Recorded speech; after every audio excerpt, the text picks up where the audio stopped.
ti la gloria y la honra, la exaltación sea siempre para ti en el nombre poderoso de Cristo Jesús. Amén y amén. Amén. Muchas gracias, Leonardo, por esa poderosa oración. Muy bien. Bueno, hemos hablado la semana pasada, iniciamos nuestro proceso de aprendizaje acerca de la carta a los hebreos. Dimos un paneo general acerca de esta poderosa carta, una carta muy teológica, como lo dijimos, pero quiero que entiendan que la semana pasada tuvimos una introducción, un paneo general. Hoy vamos a continuar, tal vez avancemos hasta el capítulo 5, 6, vamos mirando cómo nos ayuda el tiempo y quiero recordarles que cartas como, o estudios de cartas como la de Hebreos y de Romanos, mañana empezamos con Romanos, que es mucho más profunda, sin demeritar ninguna carta de la Biblia, del Nuevo Testamento, ¿no? Pero es que debemos entender que hay algunos textos bíblicos que tienen un contenido y una carga teológica más fuerte. Entonces, eso tenemos que tenerlo claro. Y Romanos es una de ellas. Tanto Hebreos, que estamos viendo hoy, como Romanos, nos vamos a dar cuenta, ustedes y yo, que ameritan por lo menos, por ejemplo, hoy terminamos la primer parte de exégesis de Hebreos. En 15, 20 días, un mes, vamos a ver Hebreos parte 2 y después vamos a ver Hebreos parte 3 porque se necesita profundizar mucho en este tipo de textos bíblicos. Lo mismo Romanos, creo que también la organizamos de esa manera. Romanos primera parte, Romanos segunda parte y Romanos tercera parte, para que usted lo vaya teniendo en cuenta. Entonces, si en la clase de hoy no alcanzamos a abarcar todo Hebreos, es porque amerita un estudio profundo, no es porque deje de ser importante, digamos, ay, vean, vamos a solo unos capítulos y miremos ahí por encimita, no. Es porque realmente por su profundidad, por su importancia bíblica en el nuevo pacto, amerita mucho más estudio. Muy bien. Está aquí la hermana Edith, está mi pastora Luz Marina, está Arquímedes, está Leonardo, está Guillermo, está Ángela, Marcela, un grupo bien nutrido, bonito. Quiero preguntar, ¿quién de acá, espero todos, pero quién de acá ha leído, estudiado la carta a los romanos? Póngame una manito, un dedito arriba, alguna cosa ahí en el Meet. ¿Has leído toda la carta a los romanos? Pastor, yo solo la he leído. Así estudio profundo, no, pero Pero sí la he leído. la has leído, listo, listo. De acá me imagino, sí, la hemos leído, listo. Entonces, así no hayamos hecho un estudio profundo, que es lo que sí queremos hacer a partir de hoy, quiero decirles que el solo hecho de leer cartas como estas, gracias Leonardo por confirmar tu lectura de Hebreos, el solo hecho de encontrarnos frente a frente con una carta como estas, el solo hecho de leerla aún devocionalmente nos abre los ojos y nos bendice mucho. Creo que llegó una hermanita, está golpeando, ya le van a abrir. ¿Listo? Muy bien. Mi pastora, ¿estas clases están quedando grabadas también, igual que el semestre pasado? Ah, bueno, listo, listo. Entonces, les ruego también el favor de repasar y, por ejemplo, ya sabemos que mañana y el próximo jueves vamos a estudiar Romanos, ¿cierto? Vamos a hacer exégesis de Romanos. Entonces, lo que les pido el favor y me ruego es que pues se lean toda la carta. Mínimo la lean, péguenle una buena estudiada esta semana y Hebreos vuélvanla y lean esa carta, profundicemos, porque la idea es que usted crezca. O sea, ¿cuál es el propósito de nosotros como maestros? No es mostrarle a usted cuánto sabemos. ¿Cómo estás? Dios te bendiga. Qué lindo verte. No es mostrarle a ustedes cuánto sabemos, ni cuánta sabiduría, ni cuánto. No, no, no, no, no. No es mostrar títulos, no. No. Es que usted crezca a la par con nosotros. Yo no sé si usted sabía lo que yo sé y se lo voy a decir por si no lo sabe. Y es que cuando tú enseñas, aprendes dos veces. Aprende más el que enseña que el que estudia. Por eso es bonito ser maestro, porque te ayuda a profundizar, a crecer más. Y es más, el estar interactuando con ustedes como alumnos también es un aprendizaje muy bonito. Entonces aquí no es que seamos más ni nada de eso, no, no, no, no, no. Simplemente queremos que ustedes crezcan, avancen. ¿Listo? Y más cuando son materias tan importantes, tan bíblicas. Muy bien, avancemos porque el tiempo es oro. Ya, aquí tengo organizadas mis notas. Y quiero comenzar, aunque la semana pasada vimos un paneo y hablamos acerca un poquito de los ángeles y demás, pero hoy quiero profundizar acerca del capítulo 1 nuevamente, profundizar un poco más. Mire lo que dice el capítulo 1 de Romanos.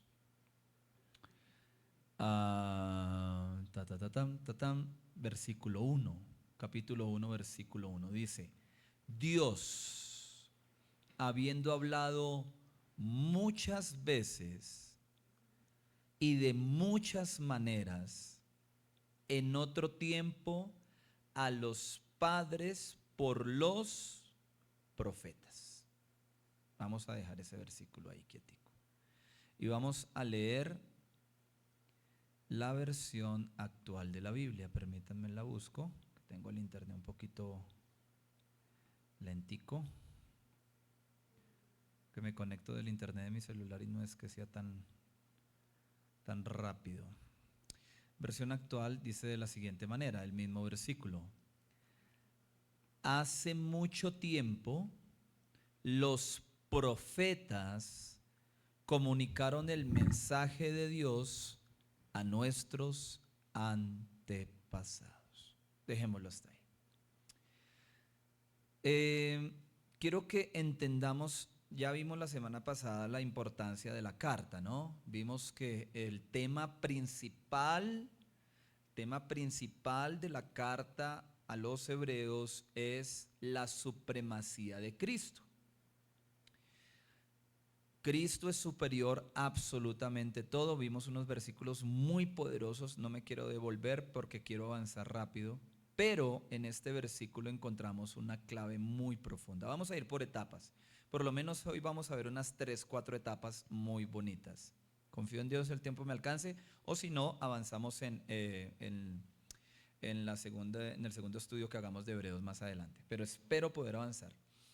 Y quiero que me ayude, quiero que seamos muy participativos, usted me conoce, quiero que interactuemos y para saber que realmente estás aprendiendo. Ojo con esto, miren.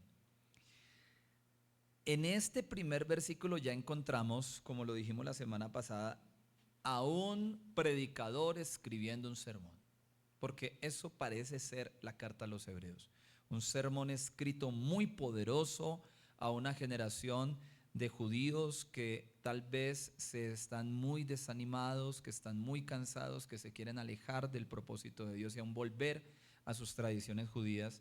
Y el escritor a los hebreos les escribe esta carta para un ánimo, una exhortación, un ánimo al cambio.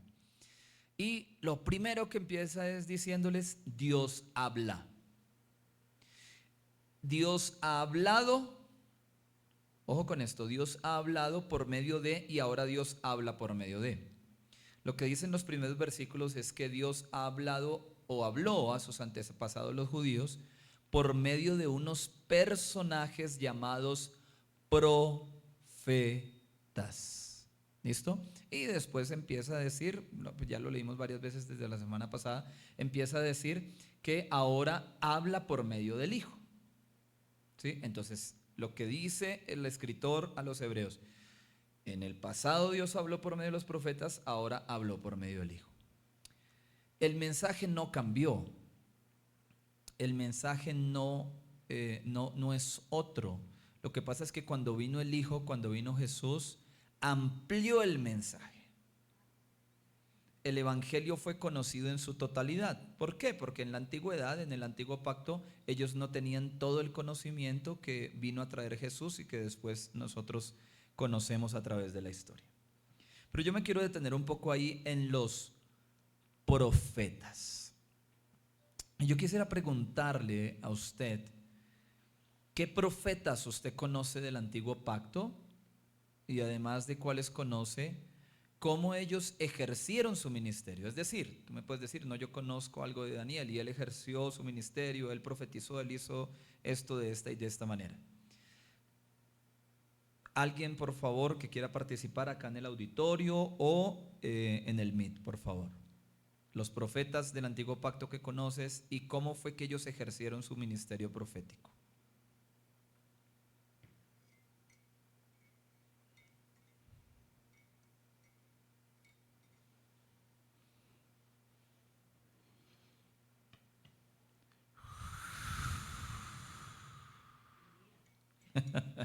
Elías, dice Edith, Elías, tremendo profeta, ¿no? ¿Qué recuerdas de su ministerio? ¿Cómo lo ejerció?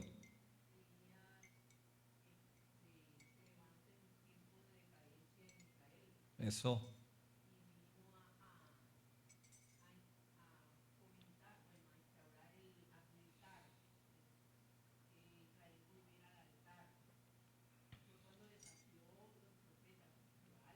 eso.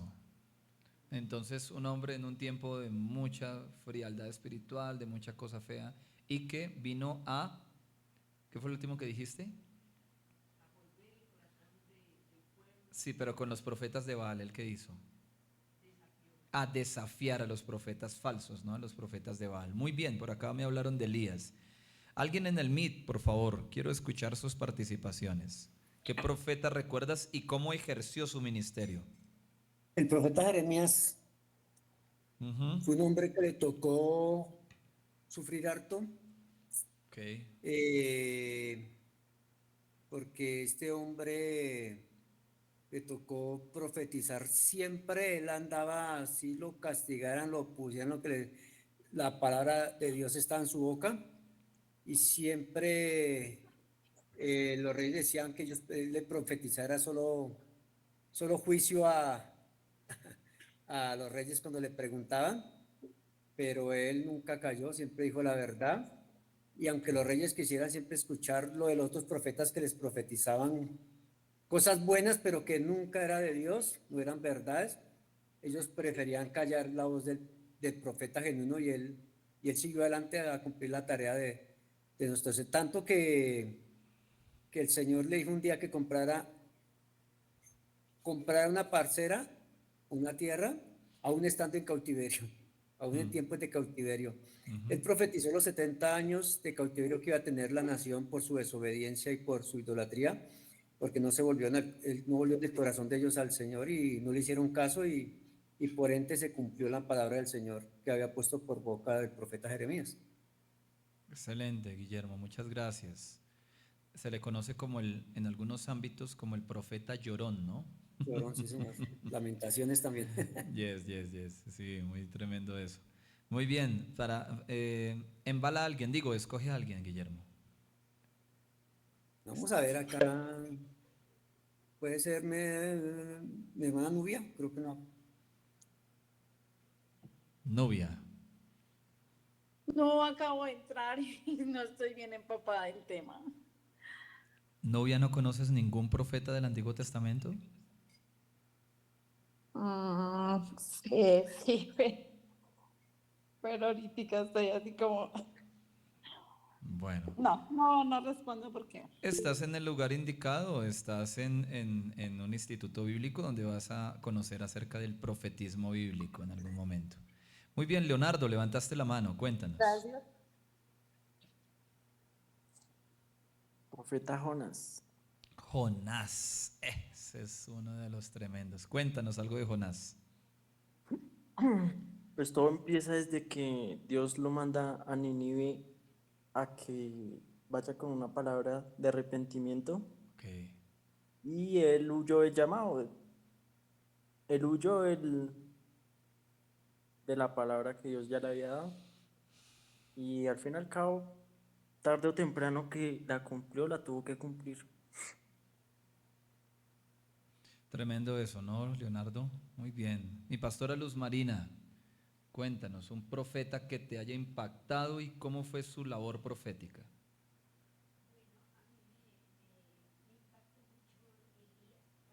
Elías también.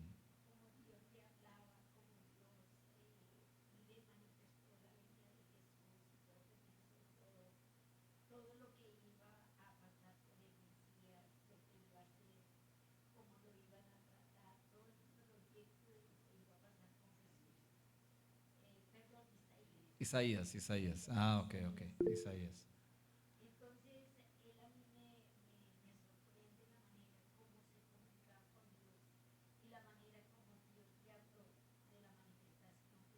Entonces la hermana Luz Marina nos habla del profeta Isaías, que le sorprende esa comunicación que tenía con Dios, cómo Dios les muestra aún cosas de la revelación de Jesucristo en el postrer tiempo, ¿no? Tremendo.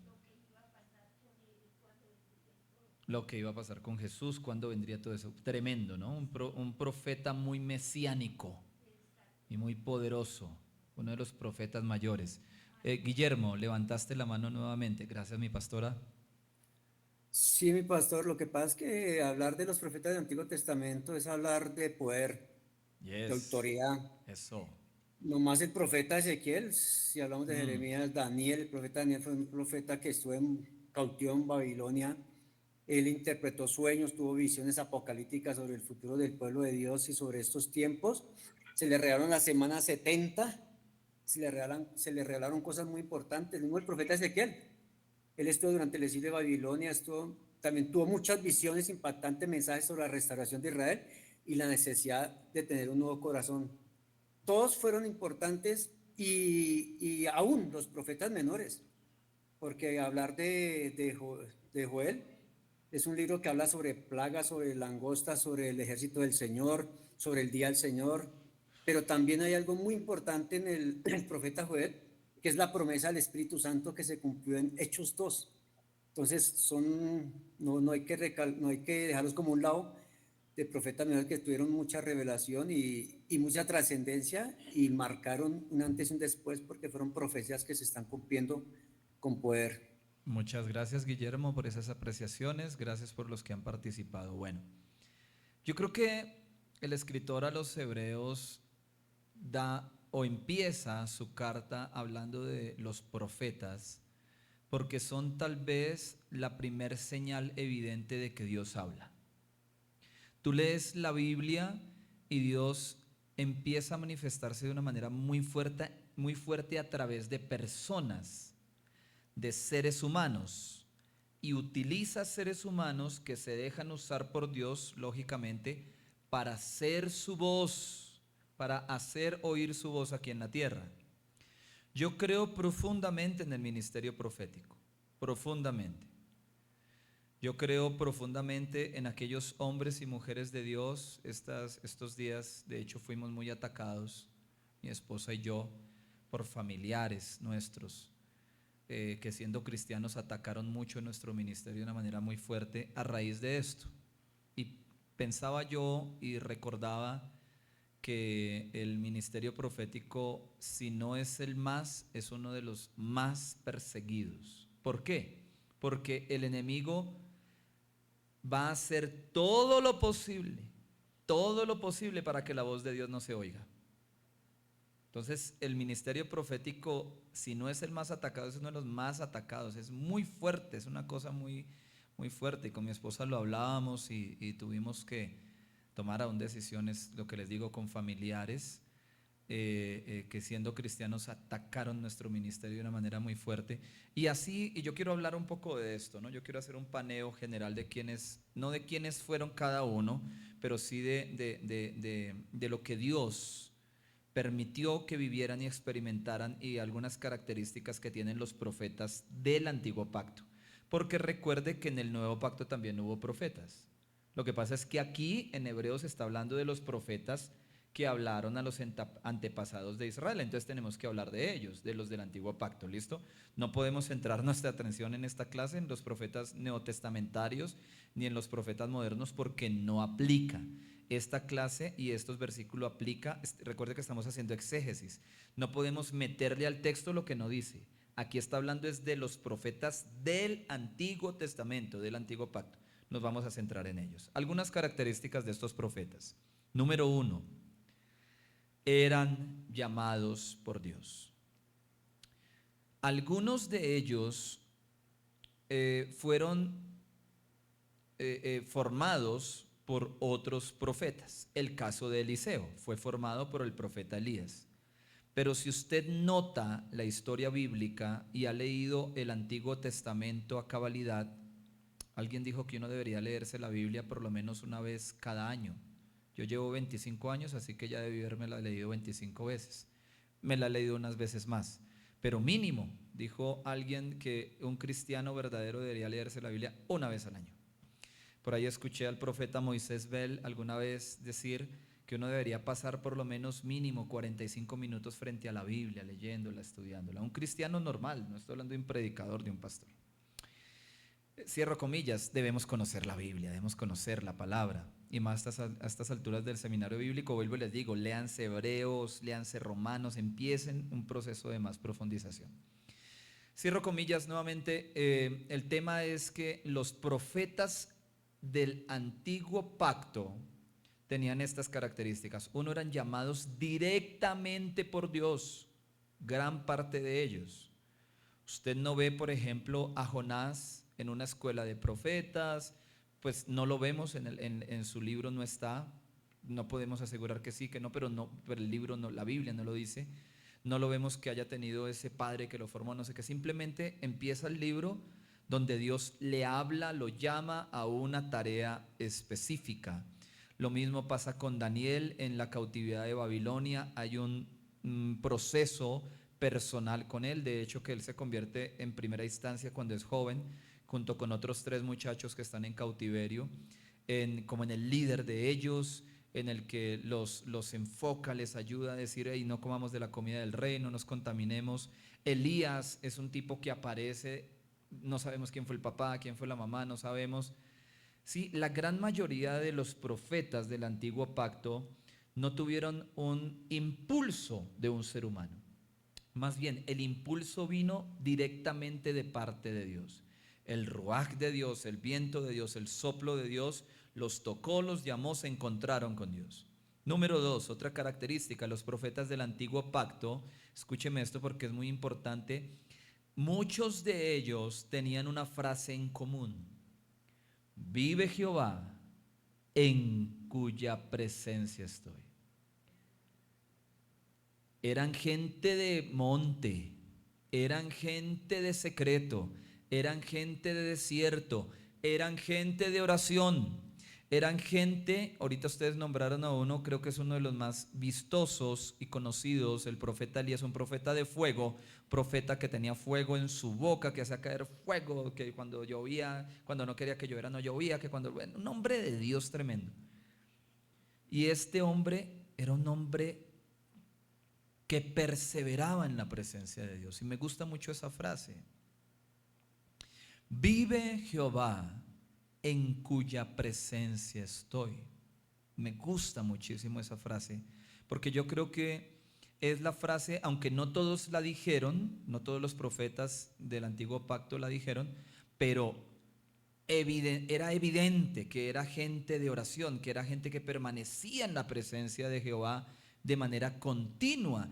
Hombres de ayunos, de 21 días de ayunos, de 40 días de ayunos, hombres de vigilias, hombres de poder, de unción. Y la unción que tenían era producto de una persona que vivía y habitaba en la presencia del Señor. A mí me gusta entender que no solamente los profetas del Antiguo Testamento, sino nosotros también podemos ser gente de monte, gente de oración. De hecho, que Jesús lo dijo: todo aquel que busque al Padre en lo secreto, Mateo capítulo 6, será recompensado en público. Esa recompensa habla de unción, habla de poder, no solamente de reconocimiento, sino habla de respaldo de parte del cielo. Y eso era lo que tenían estos hombres de Dios. Lo que tenían era el respaldo de Dios. Por eso sus palabras eran tan poderosas. Cada uno de ellos, otra característica que otra cosa que los caracteriza a todos es que cada uno de ellos vivió en etapas y circunstancias especiales del pueblo de Dios. Dios levantó profetas y no levantó profetas porque sí, porque es que Dios no tenía nada que hacer. Como cuando uno está, como dicen los muchachos, estoy desparchado, entonces ahí juguemos ajedrez, juguemos parqués un ratico, veamos una película. No era que Dios no tenía nada que hacer, no era tampoco que estos profetas eran unos desocupados, ¿no? Dios, escúcheme bien, jamás Dios va a llamar a un desocupado, jamás Dios va a llamar a una persona que no esté acostumbrada a trabajar. Mire el ejemplo de Eliseo.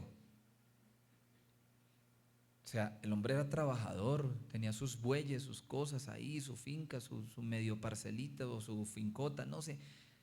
Escúchenme esto, era gente acostumbrada al trabajo duro. Entonces Dios no llama a cualquiera, Dios no pone su mirada en cualquiera y Dios tampoco es un desocupado, sino que Dios llama a X personaje para una temporada especial que estaba viviendo el pueblo de Israel. Eso es muy importante.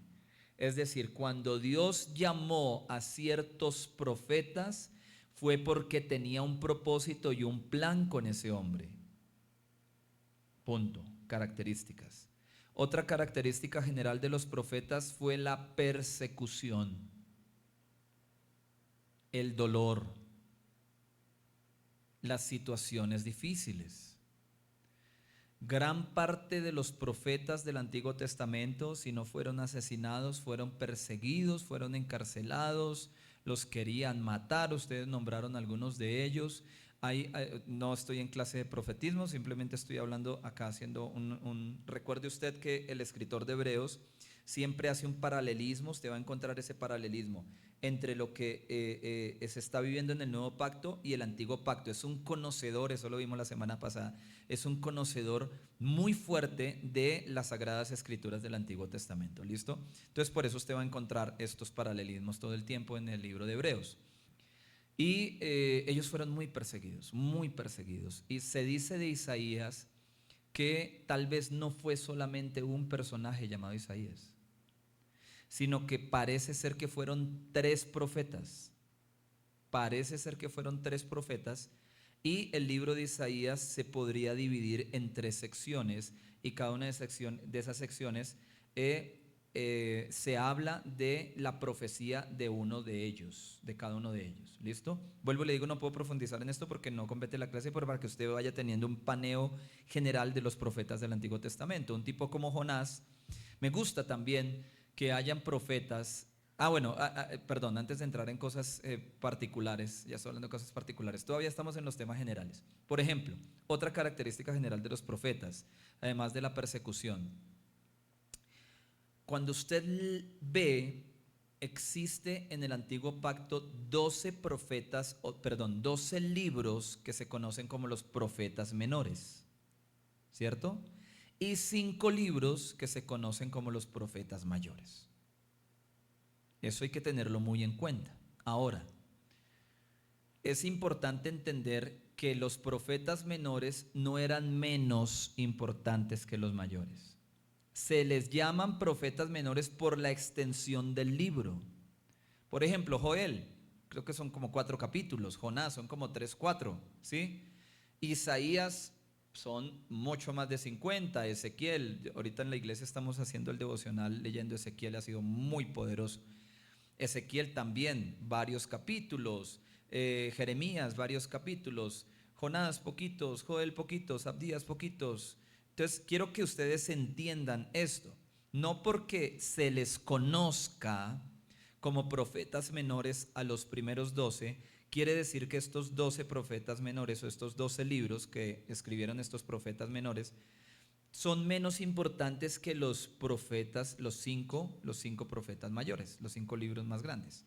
Simplemente se les llama así, es por la extensión del libro. ¿Listo? Quiero que entiendan eso, eso es muy importante.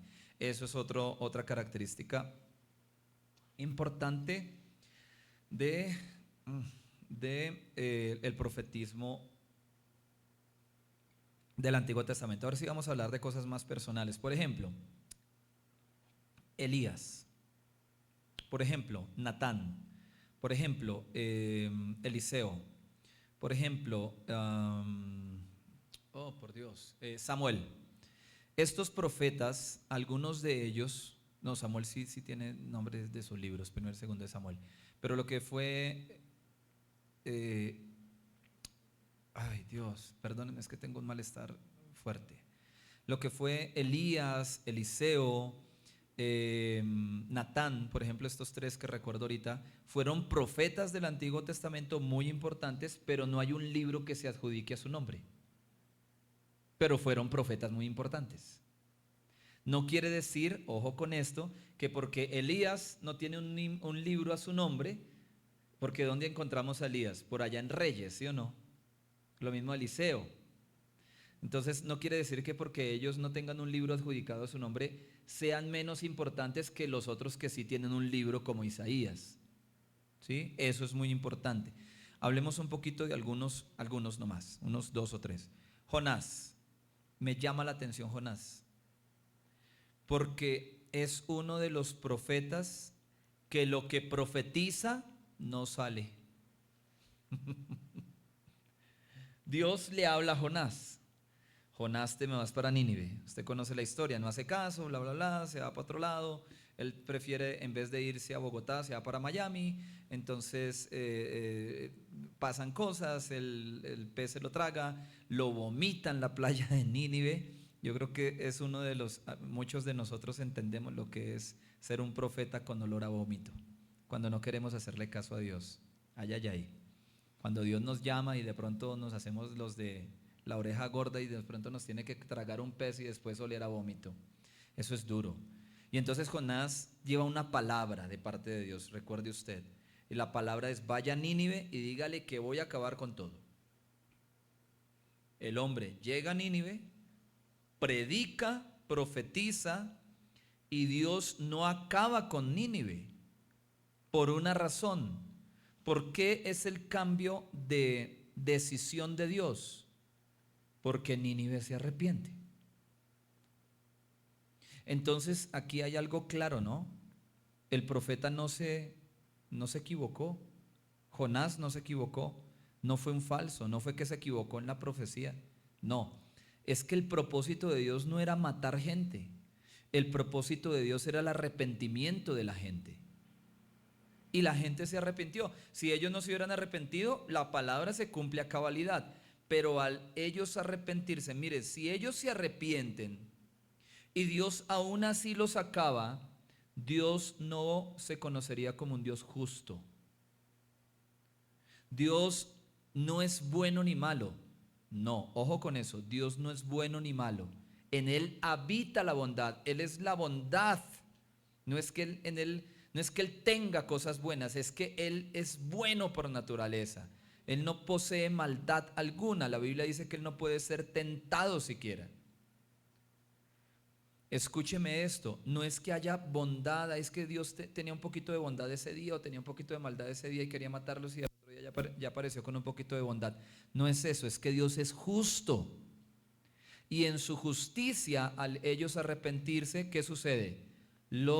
En su misericordia y compasión los perdona. Y esa es la pelea de Jonás con Dios. Entonces me hace pasar por semejante situación, me hace venir hasta acá, a donde esta tierra que son tan malos, arriesgando mi vida en un barco, arriesgando mi vida con esta gente, profetizando lo que usted me dice, para no cumplirlo, no, mátelos Dios. Qué profeta tan misericordioso, ¿no? Es como si usted este domingo predica en la iglesia y usted predica acerca de la salvación que Cristo da, y hermanos, en los nuevos, entréguenle su vida a Cristo, por favor, arrepiéntanse. Y la gente pasa al frente llorando de rodillas y estos hijos del diablo no se merecen esto. Este borracho, este adúltero, ojalá se lo coma al infierno, y él ahí llorando, pidiendo misericordia. Algo así fue Jonás, porque él pensaba más en su ego y en quedar bien. Entonces, un ejemplo, claro, eso es algo particular de Jonás. Hablemos de otros, como Elías, un hombre que tenía una unción tan fuerte, tenía un poder tan fuerte, tenía una presencia de Dios tan fuerte, una conexión con Dios tan fuerte, que él sabía lo que iba a pasar antes de que sucediera. Él sabía que los profetas de Baal no les iba a llover ni un fósforo encima del sacrificio. Y él abre la boca aún burlándose, y viene fuego del cielo. Yo no sé si fue un meteorito, no sé, pero cayó fuego del cielo y cayó y consumió todo el holocausto, y aún lamió el agua que estaba, aún lamió el agua que estaba rodeando el altar. Recuerde que hicieron una zanja. Él decía no llueve y no llovía. Él decía llueve y llovía. Pero era particular también, era un hombre sujeto a pasiones como las nuestras, según dice Pablo. Y entonces en algún momento Jezabel lo amenaza, la esposa de Acab, del rey de Israel, lo amenaza, el hombre sale huyendo y se quiere morir en una cueva. Y ahí tiene otro encuentro con Dios y conoce otra particularidad de Dios. Conocemos a Eliseo, un hombre tremendo también con sus particularidades, porque él traía la doble porción. Hace unos días estaba leyendo cómo Eliseo oraba y le pedía a Dios: Señor, abre los ojos de mi siervo, porque lo estaban rodeando un ejército, el siervo asustadísimo, el que le lavaba la ropa, el que le cocinaba. Y entonces le dice a Dios: ábrele los ojos. Y cuando Dios responde esa oración, el siervo del profeta, el siervo de Elías, voltea a mirar, y en la montaña, en el monte donde Eliseo se la pasaba orando, está rodeado de carros de fuego, de ángeles, de arcángeles, mucho mayores que los que estaba viendo el ejército enemigo. Entonces, y así podríamos hablar de una cantidad de personas y de hombres que Dios utilizó como profetas. Escúcheme bien, y todos, Dios los llamó a ser su boca. Y podríamos quedarnos toda la noche hablando de toda esta cantidad de hombres de Dios tan impresionantes que encontramos en la Biblia. ¿Y sabe qué dice Hebreos? Ninguno de ellos le llega ni a la uña del dedo chiquito del pie izquierdo a Jesús. Él es superior a ellos.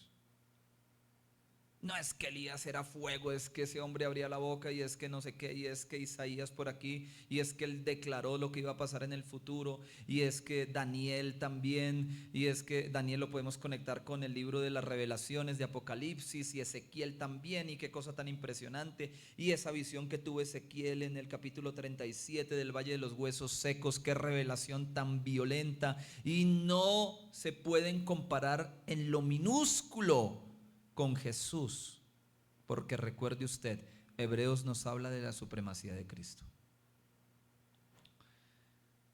Me parece muy gracioso, y abro un poco las comillas nuevamente, que hoy en día hayan hombres que quieran compararse con Jesús, que hoy en día hayan iglesias donde los pastores son tan exaltados y tan alabados. Y me parece que deberíamos volver a Hebreos y darnos cuenta que la supremacía de Cristo aún existe y que por encima de él no hay nadie. Hablamos la semana pasada acerca de los ángeles y vimos algunas, por lo menos dos características como las más relevantes de los ángeles, y es que ellos son protectores y son mensajeros. Usted lee la Biblia y continuamente usted ve a los ángeles, si no están protegiendo, están llevando un mensaje. Claro que tienen otras características, por supuesto que sí, pero yo me quiero quedar con esas dos que a mi parecer son como las más relevantes. Los ángeles, escúcheme bien, primera etapa, Cristo es más poderoso y es más supremo y más grande que los profetas. ¿Por qué esto es importante? Porque recuerde que la carta es a los hebreos, y para los hebreos los profetas eran semidioses. Y ya vamos a ver uno que ese sí era, mejor dicho, donde hubieran encontrado el cuerpo, estaría ya embalsamado y lo estarían adorando en Jerusalén.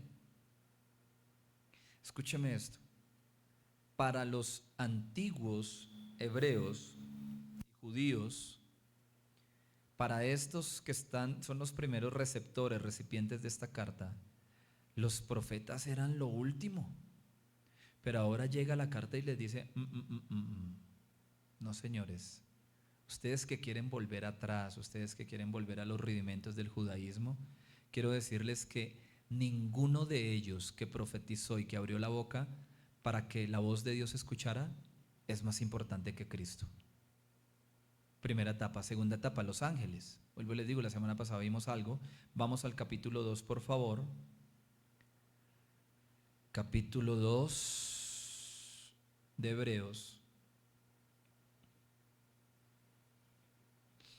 Mire lo que dice el texto, lo voy a leer en la TLA. Por eso debemos poner más interés en el mensaje de la salvación que hemos oído, para no apartarnos del camino que Dios señala.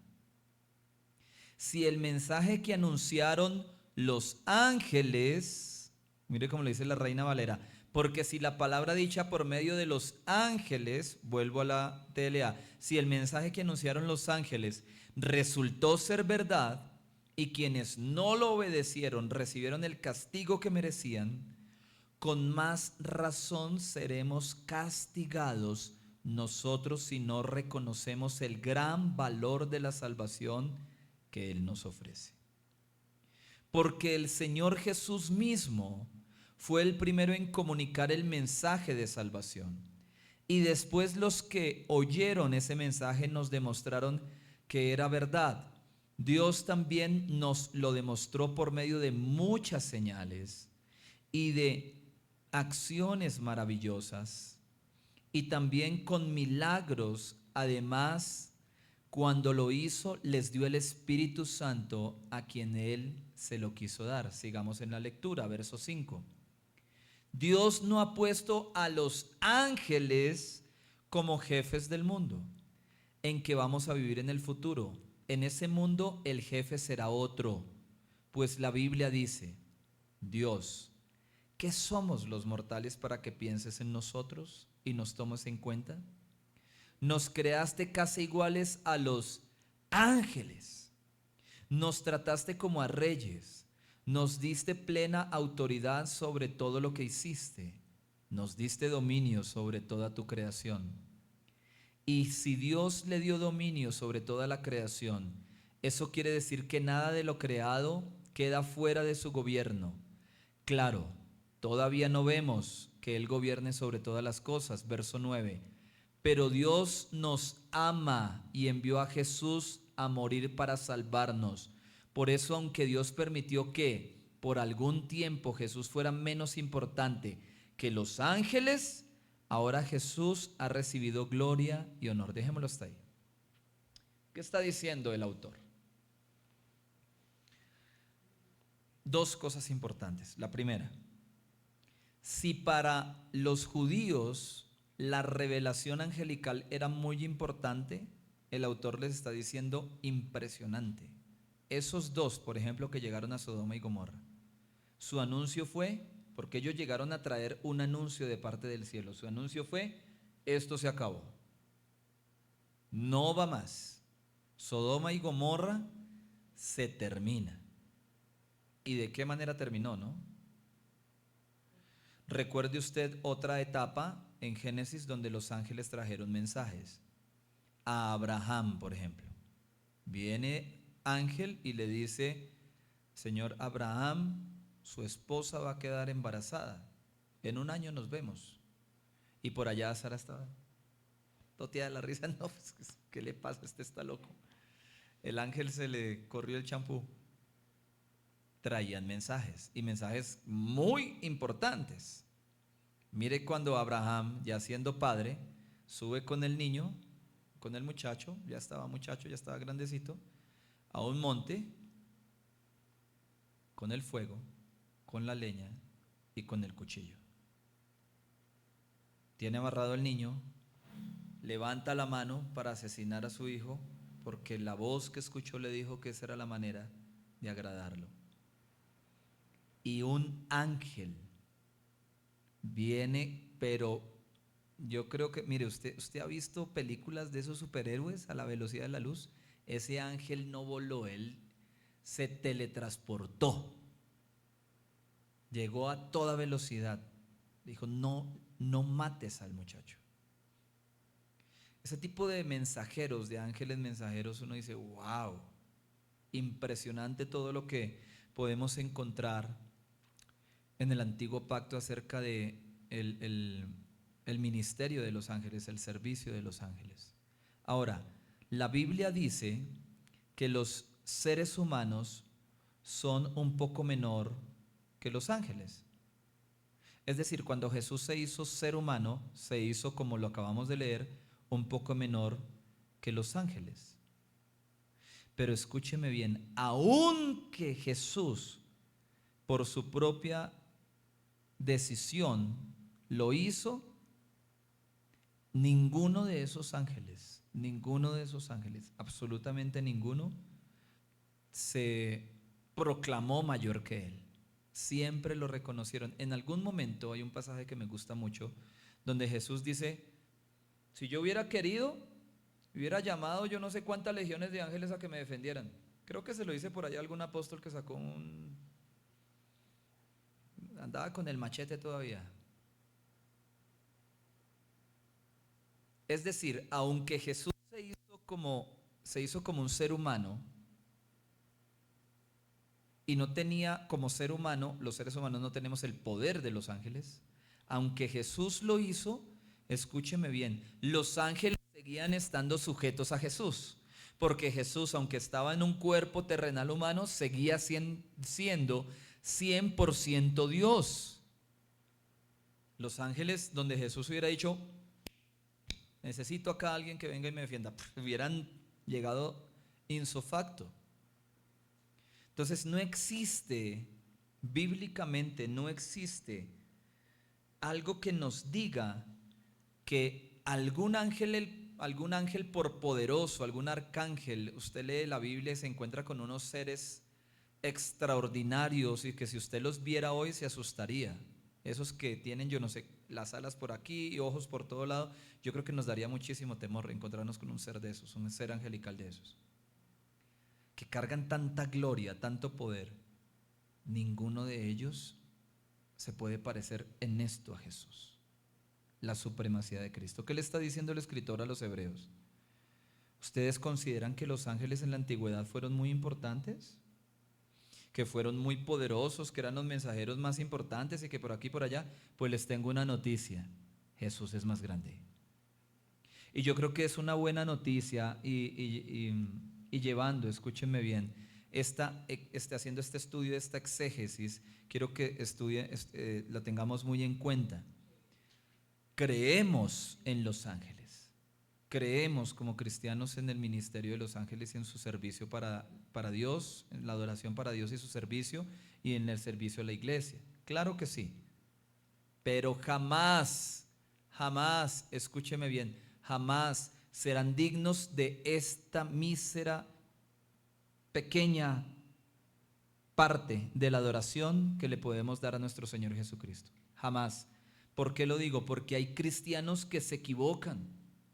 Hay cristianos yo he escuchado de cristianos que tienen experiencias con Dios. La semana pasada hablamos de algunas experiencias muy personales de algunos con ángeles y se quedan con eso y empiezan a decir, es que yo algún día, ojalá se me volviera a aparecer el ángel, y es que el ángel, y no hablan sino hablar de su experiencia con un ángel, pero se olvidaron de su experiencia diaria que tienen que tener con Jesucristo.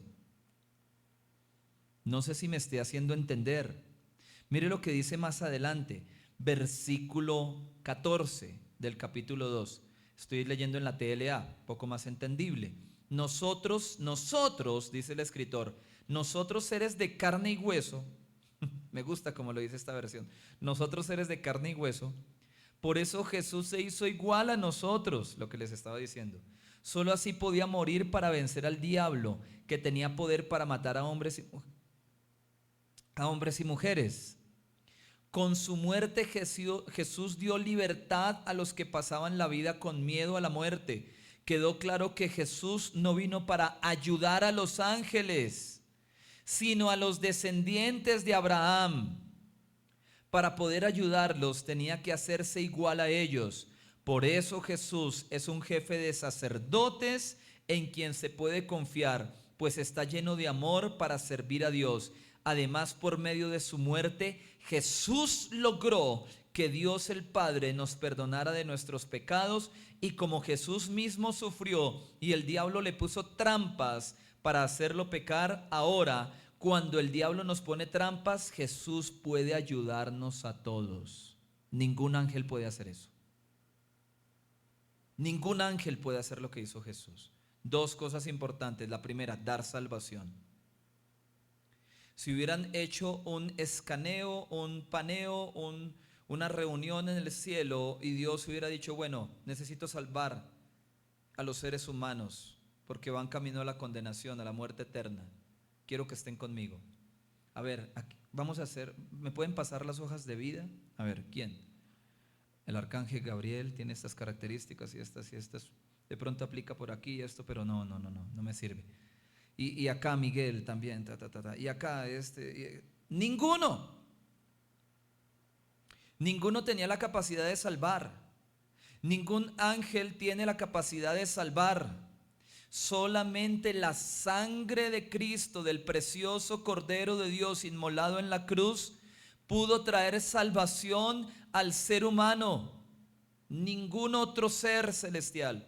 Solamente Jesucristo, el Hijo de Dios, el único, el inigualable, el supremo. Ningún ángel, por poderoso, majestuoso que usted haya visto, que usted haya leído en la Biblia, del cual usted haya escuchado, no se compara con Jesús. Qué importante es entender esto, porque para los hebreos los ángeles eran algo muy importante, pero muy importante. Y el escritor les dice, están equivocados. Jesús logró vencer el pecado de la humanidad, cosa que ningún ángel lo hubiera logrado. Ahora les dice otra cosa que los ángeles no podían hacer, era colocarse en el lugar de los seres humanos. Era estar en el lugar de ellos, aún desanimados, desalentados en su fe, y decirles: yo ya estuve tentado como ustedes. Yo ya pasé por todas las tentaciones. Mire cómo lo dice la Reina Valera en los últimos versículos. Dice el verso 17: por lo cual debía ser en todo semejante a sus hermanos, hablando de Jesús, para venir a ser misericordioso y fiel sumo sacerdote en lo que a Dios se refiere, para expiar los pecados del pueblo. Verso 18: pues en cuanto él mismo padeció siendo tentado, es poderoso para socorrer a los que son tentados. Maravilloso eso, maravilloso ese texto, mis amados.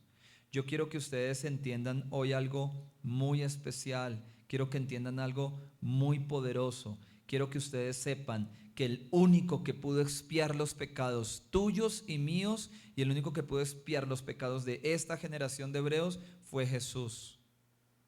Punto. Ahora, esto aquí me abre la puerta porque al próximo tema. Porque aquí habla en el versículo 17, dice: para venir a ser misericordioso. La segunda parte del verso 17: para venir a ser misericordioso y fiel sumo sacerdote. Y ya vamos a hablar acerca del sacerdocio. Versículo 3. Pronto, bueno, no lo leamos todo por tiempo, pero como usted tiene la tarea de leer todo Hebreos, lo va a entender mucho mejor. Pero escúcheme esto. Hebreos 3. Estamos profundizando, estamos yendo ahí por etapas para ir entendiendo. Aquí en el capítulo 3 nos habla de dos temas muy importantes. Uno, nos habla de un personaje que junto con los profetas y ya les dije, ya les había anticipado que íbamos a hablar de él, junto con los profetas y junto con los ángeles, era muy esperanzador para los hebreos. Pero este hombre es el profeta de profetas. O sea, Moisés, del cual habla el capítulo 3, para los hebreos era el mero mero. O sea, hablar de Moisés a un hebreo era decirle: era el papá de los pollitos, era el profeta de profetas. Por ello, la lucha de su cuerpo en aquel monte donde él murió, por no poder entrar a la tierra prometida, de un arcángel con el mismo Satanás, ese cuerpo valía oro. ¿Ustedes se imaginan qué hubiera hecho el diablo con ese cuerpo? No solamente el pueblo judío, mi pastora Luz Marina. Las religiones más fuertes del Medio Oriente, todos estarían adorando ese cuerpo embalsamado. Todos. Se estarían peleando hoy en día, no por la tierra, no por el monte donde se va a colocar el templo de Salomón nuevamente, donde se va a erigir nuevamente. Estarían peleando ahora por el cuerpo de Moisés. Porque para los judíos Moisés fue casi Dios. Hablemos un poquito de Moisés. Si hablamos de profetas, Moisés fue un líder muy fuerte, quien saca al pueblo de la esclavitud de Egipto al desierto para rendirle adoración a Dios y después poder llevarlo en unas semanas, pocos meses, a la tierra prometida de Canaán. Ese era su trabajo. Pero desde el principio fue un hombre que escuchó la voz de Dios. Moisés, desde niño, criado por su propia madre sin que la hija de Faraón lo supiera, fue un hombre que fue criado en el temor de Jehová. Por eso su celo cuando ve que uno de sus hermanos hebreos está siendo golpeado, y él va y al defenderlo mata a uno de los soldados egipcios. Y cuando llega años después, 40 años después, y se encuentra con esa maravillosa zarza que arde y no se consume, escucha la voz de Dios, tiene un encuentro con Dios tan impresionante. Y si usted ha leído bien, usted lee Números, es una cosa muy, muy, muy hermosa poder entender cómo Moisés tenía una relación tan cercana con Jehová, pero era algo tan íntimo, era una relación tan cercana. Un hombre que pasaba días y noches enteras en la presencia del Señor en una montaña, 40 días para recibir la revelación del Señor.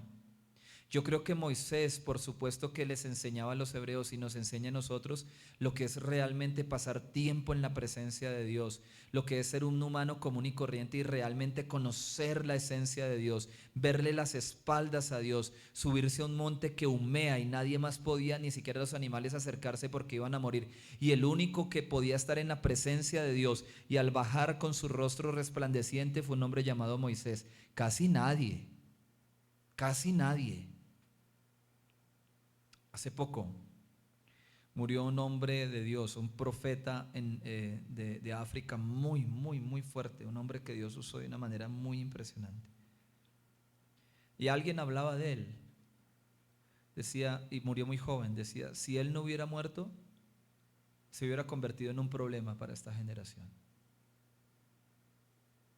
Porque muchos de los que lo rodeaban en su círculo y aún en su iglesia, una iglesia muy gigantesca en África, lo estaban viendo y lo buscaban como si él fuera un semidios. Y eso es muy peligroso, porque es que por encima de Dios no está nadie.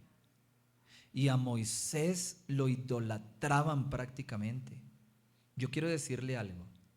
El escritor de Hebreos les tocó las fibras más sensibles a estos judíos. Sus fibras más religiosas se las está tocando. En esta tercera etapa, hablando de Moisés, les está tocando fibras bien complicadas. Más de uno está diciendo, ¿yo a qué vine a este culto? Ayer me he quedado en la casa. ¿Cómo se atreve a nombrarme Moisés?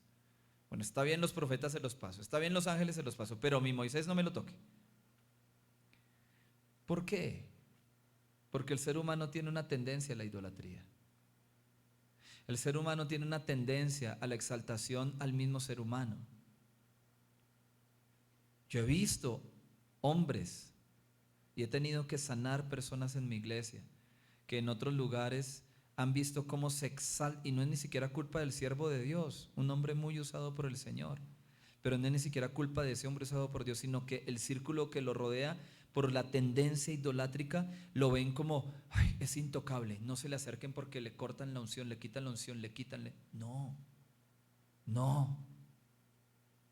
Yo creo que esas fibras tan íntimas que les estaban tocando a estos hebreos les estaban ayudando a despertar a la realidad de que los profetas ya no estaban, de que los ángeles tal vez no les volvieron a traer mensajes, y de que Moisés se había muerto hace rato y ni sabían dónde estaba el cuerpo. Escúchenme bien, Dios por medio de este escritor les está diciendo, ustedes deben confiar plenamente en aquel y el único que les pudo dar la salvación, y deben confiar en aquel y el único que puede ponerse en sus zapatos y entender cada una de sus tentaciones, porque Moisés tampoco podía, porque Moisés también se murió. ¿No le parece a usted que cuando uno empieza a leer un poquito más y a profundizar un poquito más una carta como esta, se da cuenta? Por eso no nos gusta avanzar y por eso vamos a tener tres clases o tres materias de Hebreos. ahora avanzar rápido, como si fuera un devocional en la mañana con las personas nuevas en la iglesia. No, tenemos que profundizar. Mire lo que dice el texto, Hebreos capítulo 3. Mire lo que dice la palabra. Nuevamente habla del sacerdocio. Verso 1, 3:1.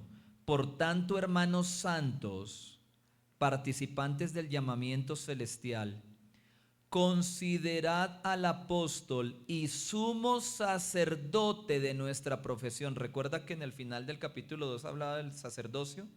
Aquí dice que el sumo sacerdote, Cristo Jesús, verso 2, el cual es fiel al que le constituyó, como también lo fue Moisés en toda la casa de Dios. Porque de tanto mayor gloria que Moisés, es estimado digno mayor gloria tiene que Moisés, cuanto tiene mayor honra que la casa el que la hizo. Porque toda casa es hecha por alguno, pero el que hizo todas las cosas es Dios. Verso 5. Y Moisés a la verdad fue fiel en toda la casa de Dios como siervo, para testimonio de lo que se iba a decir. Pero vea el verso 6. Pero Cristo, recuerden ustedes el versículo 1, sumo sacerdote, como hijo sobre su casa, la cual casa somos nosotros, si retenemos firmes hasta el fin la confianza y el gloriarnos en la esperanza. Amén. Qué poderoso mensaje les está dando. Impresionante Moisés. Mire cómo le da testimonio de Moisés. Fue fiel en la casa de Dios, fiel en ese tabernáculo que se erigió en el desierto. Qué hombre tan fiel, todo lo que hablamos, qué admiración de Moisés. Muchos predicamos mucho de Moisés como ejemplo, lo que sea, pero el sumo sacerdote, aquí empieza a hablar de un tema muy importante que vamos a profundizar ahorita más adelante. El sumo sacerdote más grande de todos, el más admirable, el más poderoso, se llama Cristo. ¿Qué le está diciendo el escritor a los hebreos? Cristo es el más grande, el supremo se llama Cristo, no Moisés. Ojo hebreos, con volver a los rudimentos y a creer que Moisés es demasiado. No, Moisés, por más que fue fiel, fue otro humano. Otro humano. Cristo es el único. Vamos a leer un poco más adelante, porque desde el versículo 7 hasta el versículo 11 habla acerca de algo que el Espíritu Santo habla a esta generación de hebreos. En el capítulo 3, no hemos avanzado todavía al 3, y les habla acerca de algo que inspirado o del Espíritu Santo les da a ellos, les dice a ellos, los exhorta diciéndoles, y voy a parafrasear rápidamente del 7 al 11 más o menos, ojo, ojo, ojo, no vayan a endurecer sus corazones como esos que se endurecieron en el desierto cuando Moisés estuvo acá. Ojo con la dureza del corazón. Ojo porque esos se perdieron allá en el desierto y ustedes si siguen así se pueden perder. Por favor lean con detenimiento Hebreos. Y respóndame, por favor, si la salvación se puede perder. Porque hay una rama del cristianismo que dice que la salvación no se pierde, que una persona que ha sido salva es salva para siempre y no se puede perder. Pero yo leo Hebreos y yo prefiero no quedarme a saber si me voy a perder o no. Yo prefiero estar alineado con Dios siempre.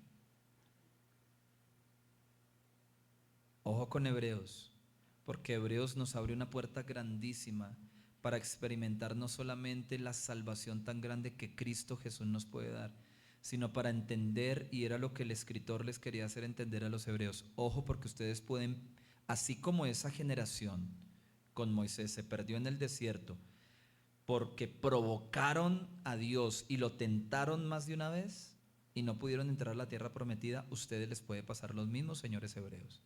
Ojo con eso. Mire que la exhortación es bien delicada. Avancemos. Versículo 12. Mirad, hermanos, que no haya en ninguno de vosotros corazón malo de incredulidad.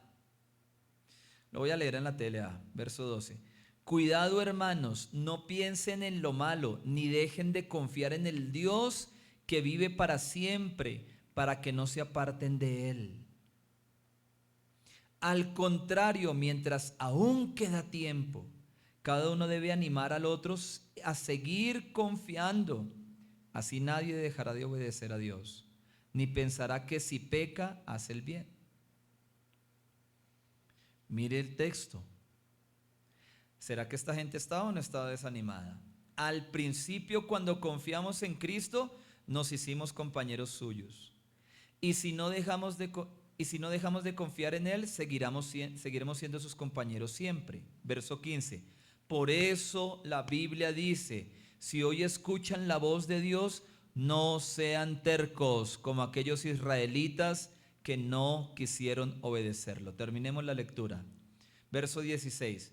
Y quienes fueron los que escucharon a Dios y no quisieron obedecerlo, pues todos aquellos que Moisés sacó de Egipto y con quienes estuvo Dios enojado durante 40 años, pues con los que pecaron y luego cayeron muertos en el desierto, verso 18, y a quienes les juró Dios que no les daría descanso en la región de Canaán, pues a los que no le obedecieron y en verdad no pudieron entrar en Canaán y descansar porque no confiaron en Dios. ¿Qué le está diciendo el escritor a los hebreos? Le está diciendo: muchachos, iglesia, miren a Sodoma y Gomorra. Mire cómo se perdió esa generación. Mire la generación que sacó Moisés de Egipto. Mire cómo se perdió esa generación. Que a ustedes no les vaya a pasar lo mismo. Básicamente lo que les está diciendo. Mire e insisto nuevamente la conexión que el escritor hace entre lo que están viviendo esta generación de hebreos y lo que se ve en el Antiguo Testamento. Todo el tiempo hay conexión, todo el tiempo. Y lo que les está haciendo es una seria advertencia. Ustedes al principio caminaron con Dios, pero si no se arrepienten y siguen en su terquedad, se pueden perder. Habrán otros teólogos que digan que la salvación no se pierde, el que es salvo es siempre salvo y ya, haga lo que haga. Yo pienso que no. Yo pienso que la salvación sí se pierde.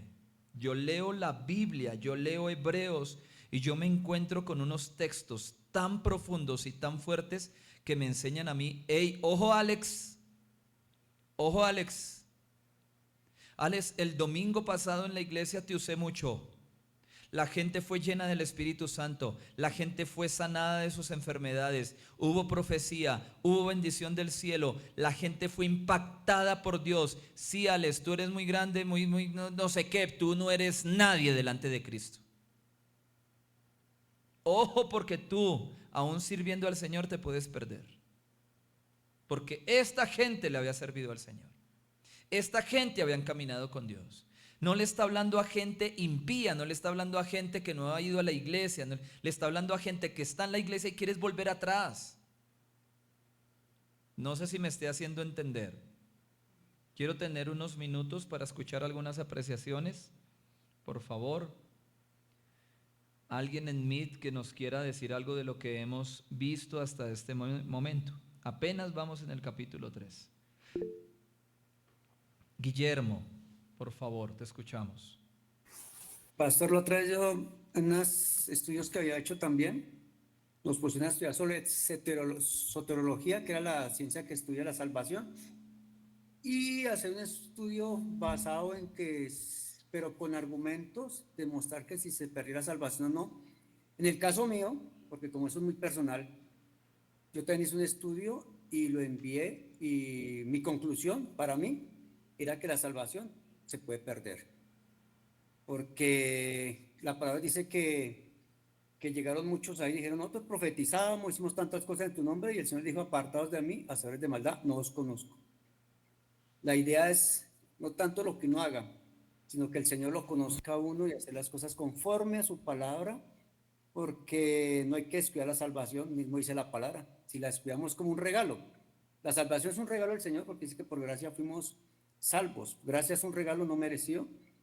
Y si descuidamos ese regalo, lo podemos perder, lo descuidamos, se puede refundir. Esa es mi apreciación y estoy de acuerdo con mi pastor. Mi amado Guillermo, e insisto, hay una rama de teología cristiana que dice que la salvación no se pierde.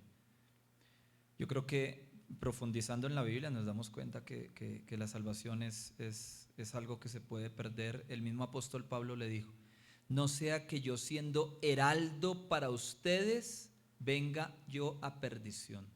Amén. Y lo dijo el apóstol Pablo, uno de los teólogos más profundos, el que escribió Romanos, que lo vamos a empezar a ver mañana, uno de los teólogos más profundos del Nuevo Pacto. O sea, estamos hablando de un hombre muy letrado y muy conocedor de la Biblia. Entonces, si hay alguien que piensa diferente, pues bueno, muy respetable, pero nunca lo compartiré, jamás, jamás. Como teólogo no lo voy a compartir. Por favor, alguien más que quiera dar alguna apreciación acerca de lo que hemos hablado hasta este momento. Les agradezco su participación.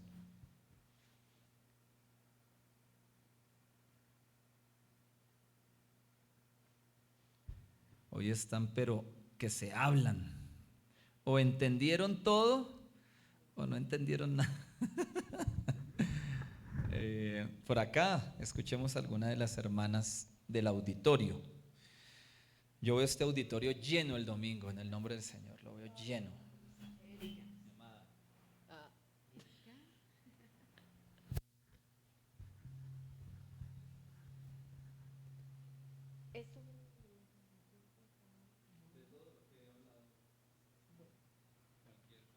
Lo que más se te haya quedado, lo más relevante para ti. Bueno, sí, voy a hablar de lo que el último que usted estaba diciendo. Muchas veces sí se cree que la salvación no se pierde, pero usted lo acabó de leer allí en Hebreos. La salvación sí se pierde porque si yo ya Dios me ha dado, digamos, unas directrices para seguir, y si ya yo me desvío y no sigo esas directrices, ya no estoy en ese camino del Señor, ya estoy fuera. Entonces mi salvación sí se puede perder y que tengo que tener cuidado de eso. Dale la oportunidad a la hermana Edith, por favor. Gracias. Ella tiene pinta de que le gusta estudiar la Biblia. Bueno, aquí tengo un pequeño apunte. O preguntas, si tienen dudas también. Sí, Estamos en clase. estamos hablando de que el libro de los Hebreos está diciendo que Cristo es superior a los ángeles, a los profetas, a Moisés, considerado un semidios para los judíos. Entonces, Cristo es superior a todos los escritores del Antiguo Testamento, ¿verdad? Porque la revelación está llena de Él. Entonces, Él cumple esa revelación, ¿verdad? En toda la Biblia. Y Él presenta la palabra final de Dios a los hombres. Entonces, este es un pequeño apunte que tenía por acá. Mi pastora. Bueno, sí, claro, es una verdad. Si no cuidamos la salvación, la podemos perder. Dios nos dio la salvación y Él dice que Él nos compró, Él pagó por nosotros.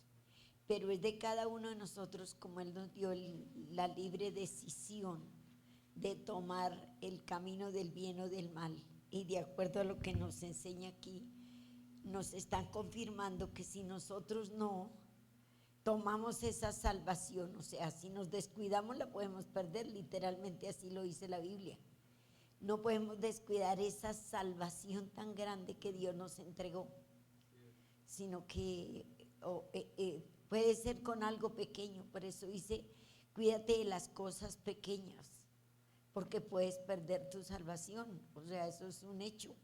Si no cuidamos la salvación se pierde. Dios pagó, nos la entregó, pero si nosotros la descuidamos se pierde. Así seamos los más grandes expositores de la palabra de Dios y conociendo todos los derechos que Dios nos dio, podemos estar perdiendo la bendición del Rey. Muchas gracias, mis amadas. Muy bien. Quiero escuchar a alguien más de mí. Lo voy a elegir porque, ay Dios mío, que no sé qué les pasó. Y escuchemos a Ángela. Ah, bueno, Marcela levantó la mano primero, salvada por la campana. No, pero bien puedo darle la palabra a Angelita. Ella me la dio la vez pasada. Entonces, bueno, lo que quiero decir, aparte de todos los apuntes valiosos que ya han hecho, hoy hablamos de hasta el capítulo 3 y pues me quedaron claros como 4 puntos eh, sobre la supremacía de Cristo, que los profetas, ni los ángeles, ni Moisés son superiores a todo lo que significa, hizo y hará por nosotros Jesucristo. Y que esta carta a los hebreos, pues hasta lo que hemos visto, hasta lo que hemos profundizado, me, digamos, hoy me llevo, aparte de todo lo que ya dijeron, una idea, y es que no solamente la salvación se pierde, sino las promesas. Ahorita que estamos hablando sobre el pueblo de Moisés, perdón, de Israel, me daba cuenta que había un llamado a no endurecer el corazón a pesar de las cosas grandes que veamos, ¿no? Dios ha hecho tantos milagros y a ellos tal vez de una manera más severa se les castigó el hecho de no entrar a la tierra prometida porque con sus ojos pudieron presenciar tantos milagros que ni siquiera en este tiempo se han visto. Entonces el Señor nos llama a que no endurezcamos el corazón sabiendo lo que ya conocemos de Cristo, porque por la falta de fe, pero también por la incredulidad se perdió la promesa. Dirían que las promesas de Dios tampoco se pierden porque son promesas de Dios, pero aunque Dios haya tenido los mejores planes, los mejores deseos para cumplir por la dureza del corazón de ellos. Entonces el llamado, la reflexión, aparte de todo lo que se dijo hoy, para mí es el tema de la dureza del corazón. Entonces, bueno, eso queda cavilando en mi corazón y muchas gracias porque fue muy detallada la enseñanza. Amén. Muy bien, Edith.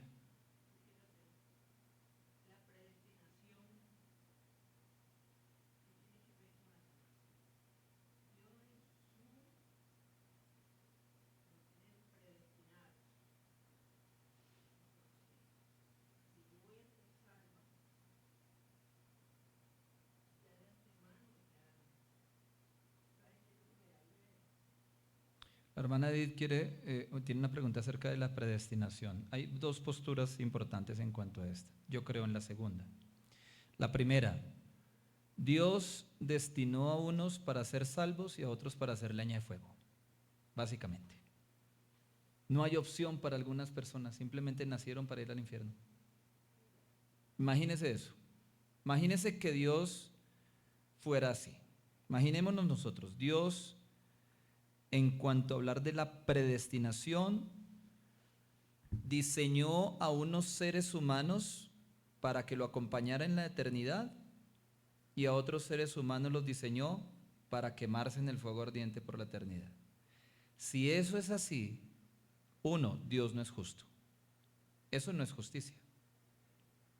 Dos, nosotros seríamos algo así como unos autómatas robots que simplemente, no sé si alguno acá ha visto la película o la serie de Matrix, de películas de Matrix, donde simplemente están como en una especie de mundo digital los seres humanos y en ese mundo digital no tienen opción. No hay opción, lo que les tocó vivir y ya.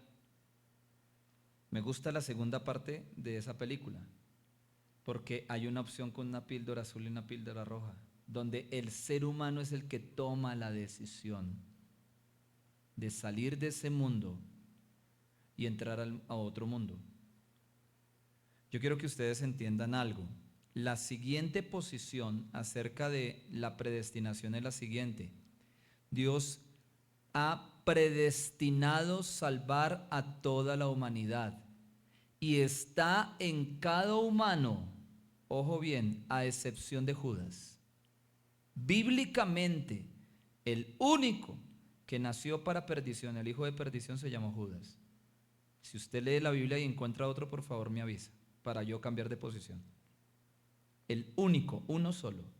De resto, porque de tal manera amó Dios a la humanidad, para que todo aquel que tome una decisión de creer en Él, ¿sí?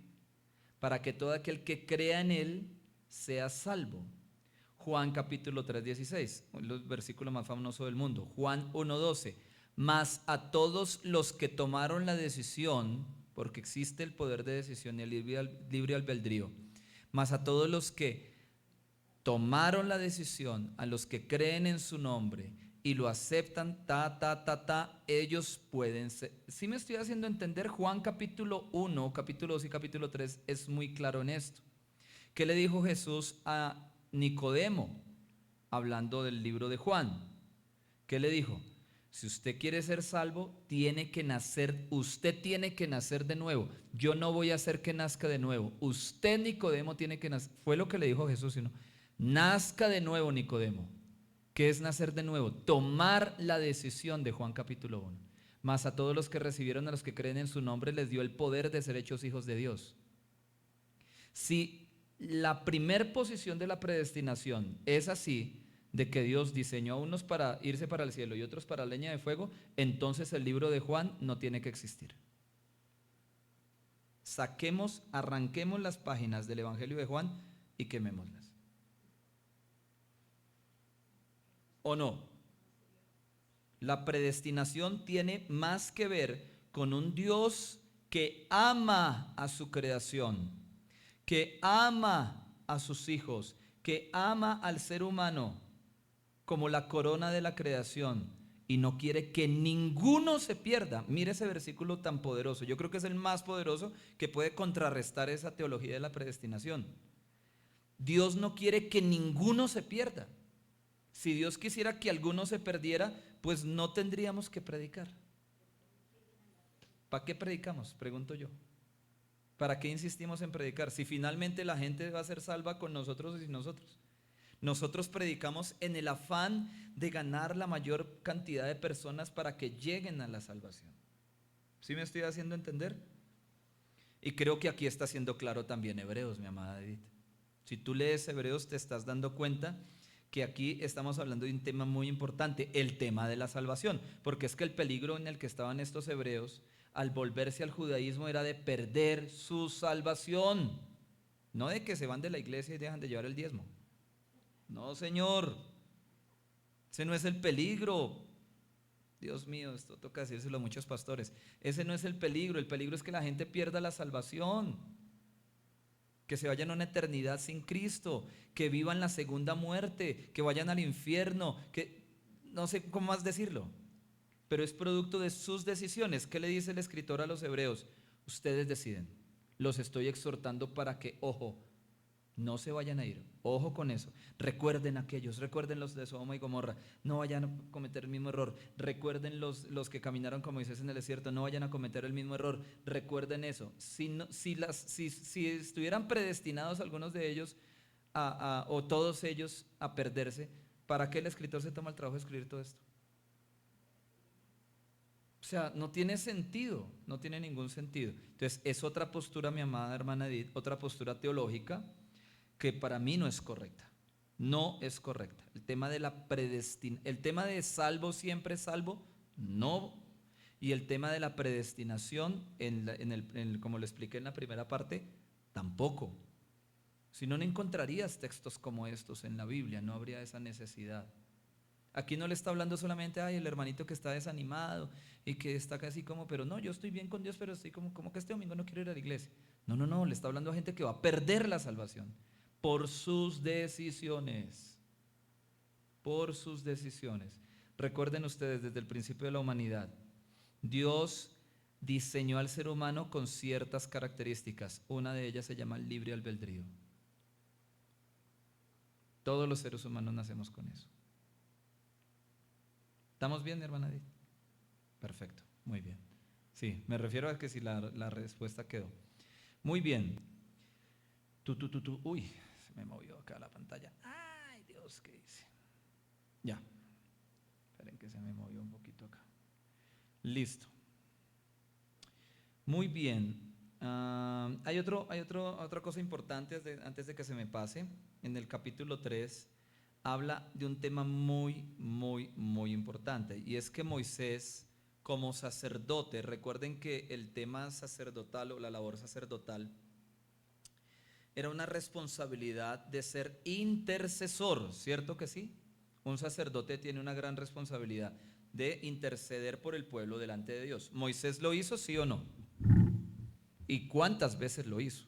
¿Cuántas veces Dios le dijo, déjeme, hágase a un lado Moisés, voy a acabar con todo, eso lo lees en Números, voy a acabar con todo el pueblo, necesito que te hagas a un lado, tú me caes bien, pero ellos no, hazte a un lado, voy a acabarlos con todos y de tu simiente, de ti, voy a hacer otro pueblo. Y Moisés que le dijo, ¿cómo se le ocurre, Dios? Intercedió y oró y le dijo, no, Dios, no lo hagas. En otra oportunidad, también en Números, Dios le dice a Moisés, hágase a un lado, Moisés, voy a acabar con todo el pueblo y te voy a llevar a otra nación para escoger otra nación. Y volvió y Moisés intercedió y no. Bueno, Moisés, también Abraham, lógicamente con Sodoma y Gomorra, son ejemplos de intercesión, pero como acá estamos hablando de Moisés, pues nos quedamos con Moisés, en el capítulo 3. Pero, escúchenme bien, ¿por qué también podemos decir que Cristo es superior a Moisés? Porque el mayor intercesor que existe sobre la faz del planeta no son las intercesoras que yo tengo orando cada vez que tengo culto. No son las hermanas que acompañan en el ayuno a la pastora Luz Marina. No, el mayor intercesor se llama Cristo. Miremos Romanos 8:34, anótelo por favor y se lo podemos colocar en la pantalla, mi amado Arquímedes, te lo agradezco. Romanos 8:34, mire lo que dice la Biblia. ¿Quién es el que condenará? Cristo es el que murió, mas aún el que también resucitó, el que además está a la diestra de Dios, el que también intercede por nosotros. Recordemos que la labor intercesora, la labor sacerdotal, tenía implícito ser intercesores, pero escúcheme porque esto es demasiado importante. El gran sumo sacerdote no se llamó Moisés, se llamó Cristo Jesús. ¿Sabe qué está haciendo Jesús en este momento? Hay dos tareas que está haciendo Jesús en el cielo en este momento.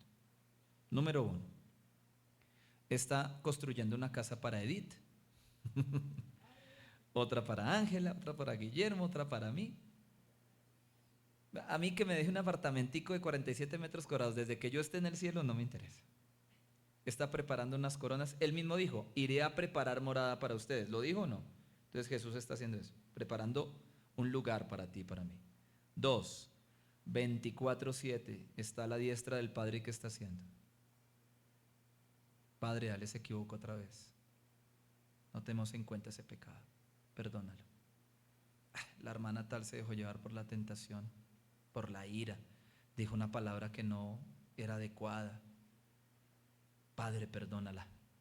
Padre, este hermano de allá de Verdad y Vida iba llegando a la iglesia y se le atravesó alguien en un carro y se agarró y preciso antes de culto se iban a dar puños. Señor, perdónalo. Y este otro hermano, este pastor, salió de culto, tremenda bendición, y una mujer con un escote terrible, mal vestida, hermosa, le llamó la atención y le volteó a mirar como 3 veces. Padre, todo el tiempo el sumo sacerdote, ni siquiera el sumo, el gran sumo sacerdote llamado Jesús está intercediendo por nosotros. Quería dar esa acotación porque me parece que es muy relevante acerca de la labor del gran sumo sacerdote, que vamos a empezar a estudiar un poquito ya en el capítulo 4. Bueno,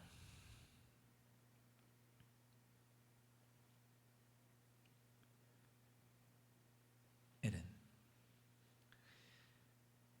capítulo 4, versículo 1, TLA. Por eso, mientras siga en pie la promesa de descansar en Dios, debemos tener cuidado. Sería una lástima que alguno de ustedes no pudiera recibir de Dios ese descanso. Ay, ay, ay. Porque nosotros oímos la buena noticia igual que aquellos israelitas que salieron de Egipto, solo que a ellos no les sirvió de nada oírla, porque no creyeron en el mensaje. Nosotros, en cambio, los que sí hemos creído la buena noticia, disfrutaremos de la paz y de la tranquilidad, porque Dios nos ha prometido. Pero los que no creyeron, Dios les dijo: por eso, ya enojado, decidí no permitirles entrar en la tierra prometida, donde los haré descansar. Dios dijo esto refiriéndose a su descanso cuando terminó de crear el mundo. Porque en alguna parte de la Biblia se habla así del día sábado. En el séptimo día Dios descansó de todo su trabajo. Y en cuanto a ese punto vuelve a decir: ustedes jamás entrarán en mi lugar de reposo. ¿Cuál es el lugar de reposo de Dios? ¿A dónde se iría a descansar Dios después del sexto día de la creación, y en el séptimo a dónde se iría a descansar? A donde usted y yo vamos a ir cuando salgamos de este plano terrenal y seamos salvos, ¿no? Allá, al paraíso. Y en cuanto a este punto vuelve a decir: ustedes jamás entrarán en mi reposo. Muy fuerte.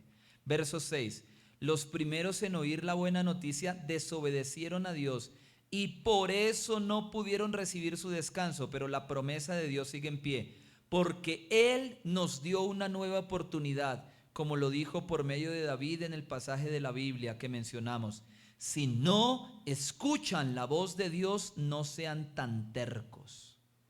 Bueno, y ahí sigue hablando acerca de este tema que hemos venido hablando, acerca de la salvación. Se pierde, no se pierde, ya lo vimos.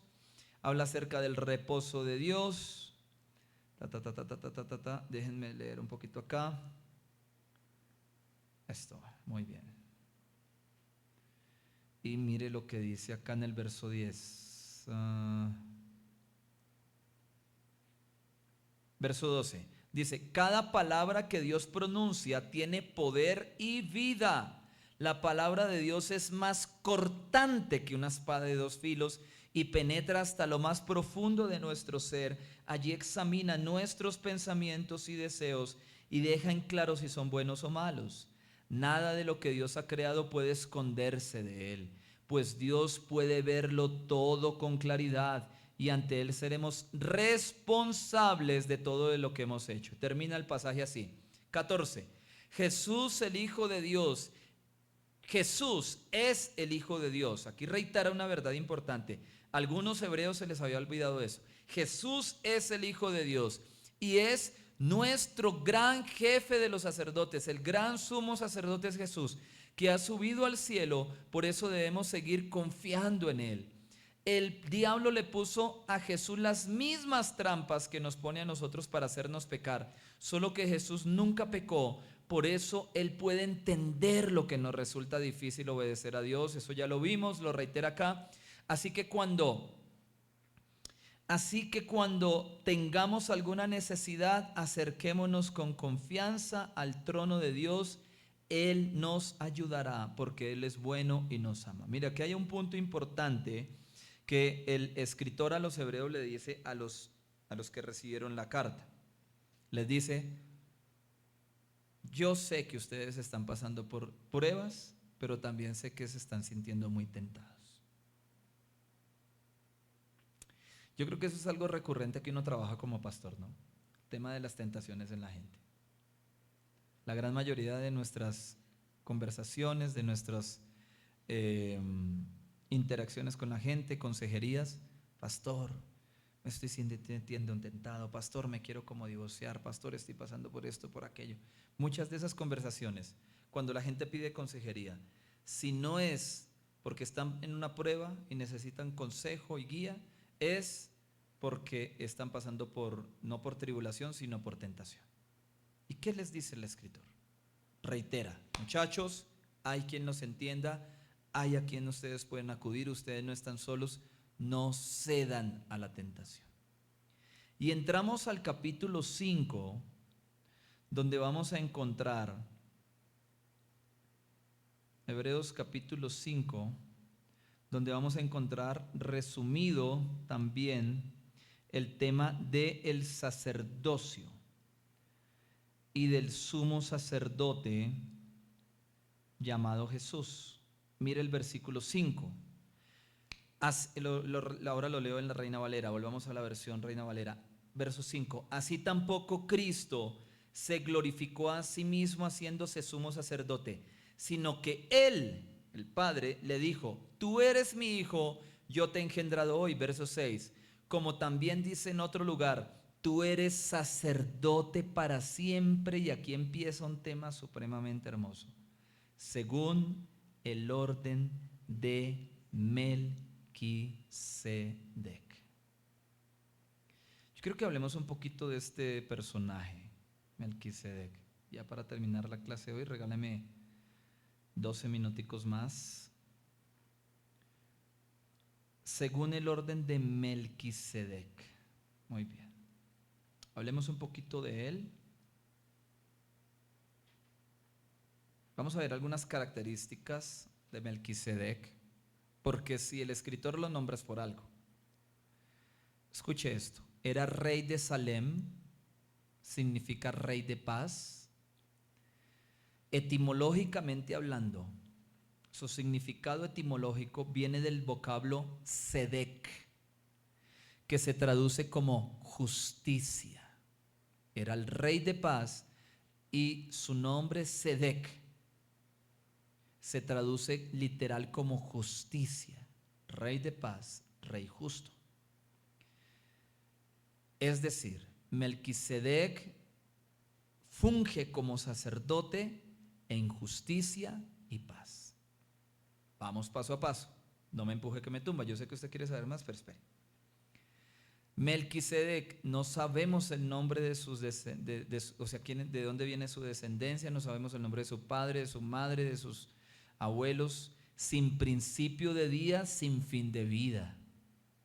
Ahí vamos armando un rompecabezas con Melquisedec. Un rey que aparece y desaparece en el relato bíblico. Un hombre vivo, no un ángel. No fue un ángel, fue un hombre vivo. El rey de Salem, rey y sacerdote del Dios Altísimo, según el texto en el Antiguo Pacto. Este Melquisedec, por todas sus características, ya le voy a decir quién es, pero miremos más adelante. Su aparición está en Génesis capítulo 14, versículo 18. Melquisedec fue rey antes que los reyes de Israel existieran. Ejerció su sacerdocio antes que instituyeran el sacerdocio por medio de los levitas, empezando con Aarón y sus hijos. Usted debe conocer esa historia. Lea Números, lea Éxodo. Y escuche esto: este Melquisedec recibió los diezmos del botín de guerra antes que el diezmo fuera instituido como una ley de impuestos al pueblo mandado por Moisés. Porque si hablamos de Melquisedec, Melquisedec apareció en Génesis capítulo 14, 18 con la batalla, la guerra que tuvo Abraham con algunos reyes para rescatar a su sobrino y a su familia. Moisés ni por las curvas no existía. Faltaban muchos siglos para que existiera. Es de hecho que el pueblo de Israel ni siquiera existía. Entonces mire esa característica tan profunda. Él le va a Abraham y le lleva el 10% del botín de guerra a este rey de paz, rey de justicia, a este Melquisedec, al rey de Salem, que no tiene principio de días ni final. Yo quiero terminar esta clase hablando de Melquisedec, porque si hablamos ahorita de la salvación se pierde, si hablamos ahorita del otro tema que nos preguntó la hermana, este tema también es muy importante, el tema del diezmo. Creo que en una clase acá lo toqué así a grosso modo, pero acá sí ya llegamos al punto neurálgico.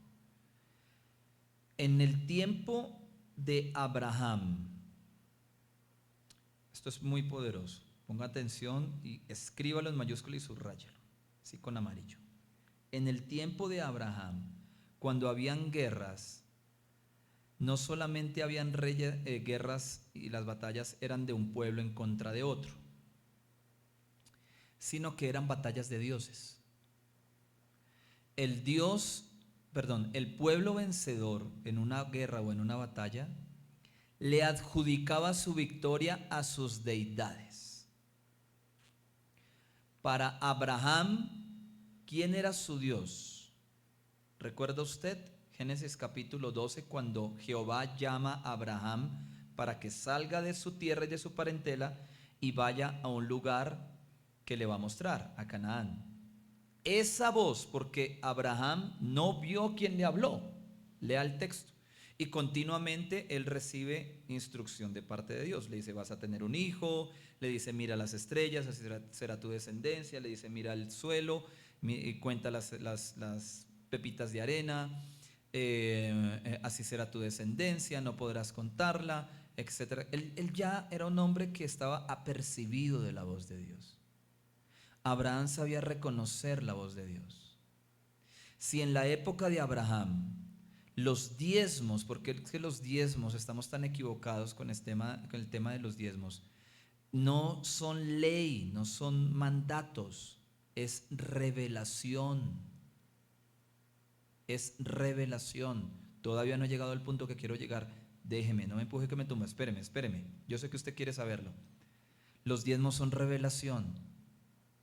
A Abraham se le reveló que si él ganaba la guerra tenía que sacar el 10%, como lo hacían los otros pueblos, era normal. Si había una guerra entre Egipto y, no sé, pongamos un nombre que existiera, no sé, China, entonces el ganador recogía todo el botín, sacaba el 10% y se lo ofrecía a su deidad.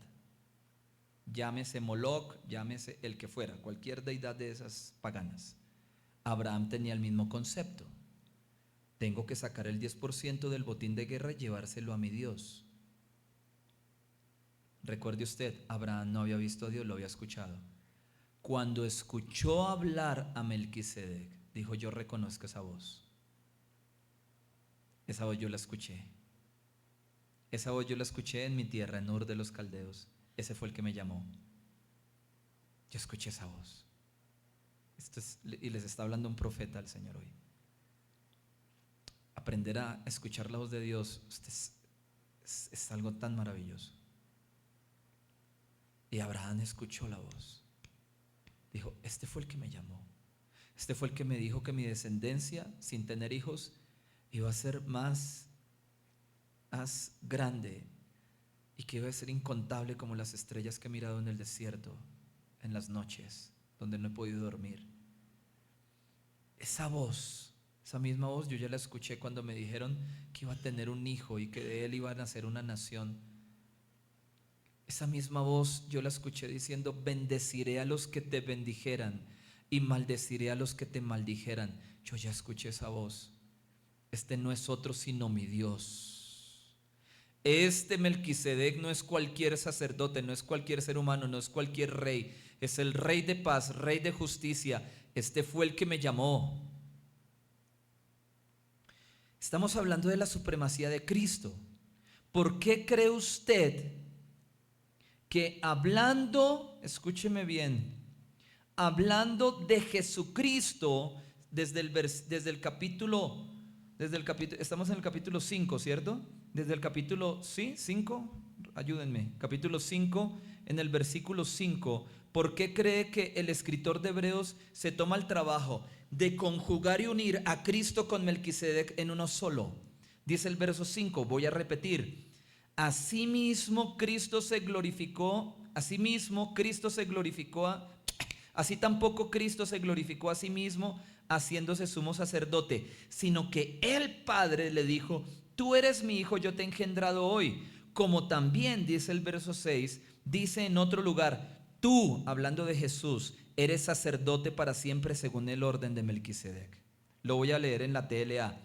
Cristo no llegó a ser jefe de sacerdotes porque así lo quiso, sino fue Dios el Padre el que lo eligió y le dio ese honor. Fue Dios quien le dijo, tú eres mi hijo, desde hoy soy tu padre. Verso 6 TLA. En otra parte de la Biblia también le dijo a quien, a Jesús, tú Jesús eres sacerdote para siempre como lo fue Melquisedec. Mire, Dios se ha revelado a través de su Hijo. Eso se llama una teofanía o una cristofanía. En el Antiguo Testamento, antes de que Jesús se hiciera carne, antes de que estuviera en el vientre de María, antes de que caminara 30 años siendo un carpintero, antes que hiciera milagros, antes que sanara enfermos, antes que predicara, antes que multiplicara panes y peces, se reveló porque Él es Dios. Y Él hace lo que quiere cuando quiere y no está sujeto al tiempo. Se revela Jesús a través del sumo sacerdote. ¿Quién es el sumo sacerdote Melquisedec? ¿Quién es Él? ¿Quién es Él? Es Cristo. ¿A quién le llevó Abraham sus diezmos? A su deidad, a quien lo llamó, al que lo sacó de Ur de los Caldeos. ¿A quién? A Cristo. Melquisedec es figura de Cristo en el antiguo pacto. Espero que alguien lo haya entendido hoy. Gracias a Dios alcancé a llegar a este momento, porque es uno de los momentos cúspides de esta clase. Yo no estoy hablando de plata. Usted verá qué hace con el dinero que usted se gana con su trabajo. Pero yo creo en la ley del diezmo. Pero para mí la ley del diezmo no es ley. Cuando yo saco del fruto de mi trabajo, de mi guerra diaria, de mis batallas diarias, para llevar sustento para mi casa, y saco el 10% de eso, y se lo llevo a las arcas de la iglesia, ¿sabe qué le estoy diciendo a Dios? Dios, tú eres el más importante. Jesús, tú eres superior, más superior que cualquiera. Esto es tuyo. Cuando tenemos la revelación del diezmo es eso, es revelación. Por eso hay mucha gente que sufre con el tema financiero en la iglesia. Llega el momento de las ofrendas y de recoger los diezmos, todo muy bonito, cantaron con la pandereta, saltaron, escucharon la palabra, dijeron amén, se cayeron al piso, dieron 3 vueltas, se les salió el demonio, se le metió el Espíritu Santo, todo le pasó en el culto. Llega al final del culto, van a recoger la ofrenda y se le vuelve a meter el demonio a la tacañería, porque no han tenido la revelación de Cristo todavía. Tienen experiencias, la pasaron buena en el culto, pero no tienen la revelación de Melquisedec, no tienen la revelación de Cristo. Espero que me haya hecho entender con la finalización de esta primer parte de la carta a los Hebreos. Es muy importante entender Cristo superior a los profetas, Cristo superior a los ángeles, Cristo superior a Moisés, Cristo superior a todos los sacerdotes, incluido Moisés, Cristo el gran sumo sacerdote que se reveló en la antigüedad en el libro de Génesis, capítulo 14, verso 18, como el Melquisedec, el rey de paz y el rey de justicia, a quien un hombre de tanta comunión con Dios, eso lo vamos a ver más adelante en Hebreos 11, el padre de la fe le llevó sus diezmos. A Abraham nadie le dijo que lo hiciera, la revelación del Espíritu lo llevó a eso. Escucho las últimas apreciaciones y damos por terminada la clase en la noche de hoy. Muchas gracias por su tiempo, o si hay dudas o las apreciaciones acerca de el tema de hoy. Como no han querido hablar mucho, pues los voy a embalar, los voy a invitar a hablar. Hermana Lina, me gustaría escuchar tus apreciaciones.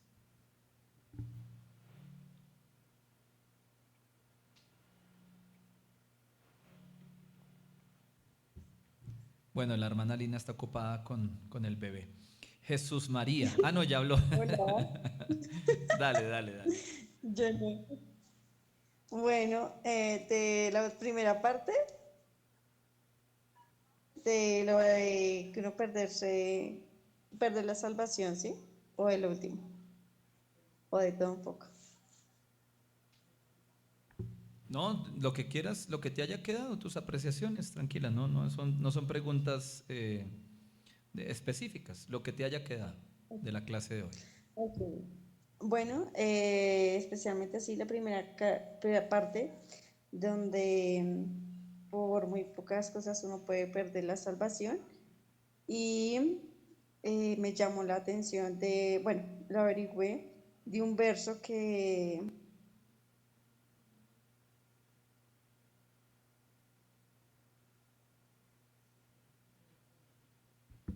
Sistema correo de voz. Se te fue la voz, Lina. Hola.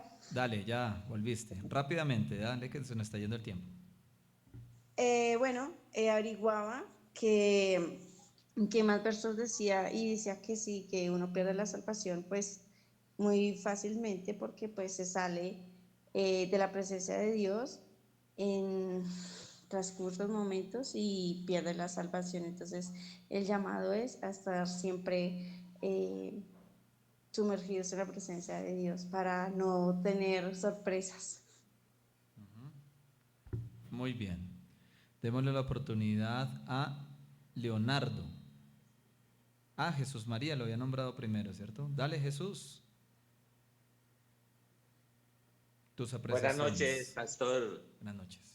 Pues me conecté un poco tarde, pero alcancé a escuchar el mensaje acerca del poder de los ángeles, sin desconocer que el poder principal es de Jesucristo y de Dios. Entonces yo entiendo que la vez pasada pues había de pronto tenido un poco de duda porque no es muy usual que en las prédicas cristianas se hablen de los ángeles, pero uno tiene que entender de que de alguna manera se necesitan colaboradores, ayudantes, un ejército, y hay que entender que los ángeles pueden ayudar a ser esos mensajeros como usted lo explicó. Y de otra parte, al finalizar la clase, cuando se hace énfasis en la salvación, cómo cuidarla y lo fácil que es para perderla, ¿no?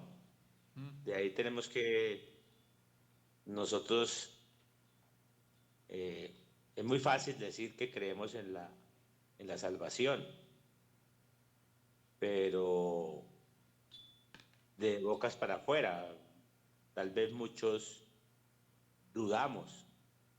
Se necesita tener esa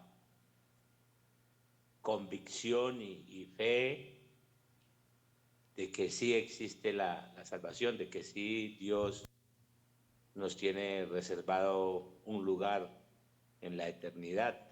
Muy bien. Amén. Gracias. Y terminemos con Leonardo en esta noche.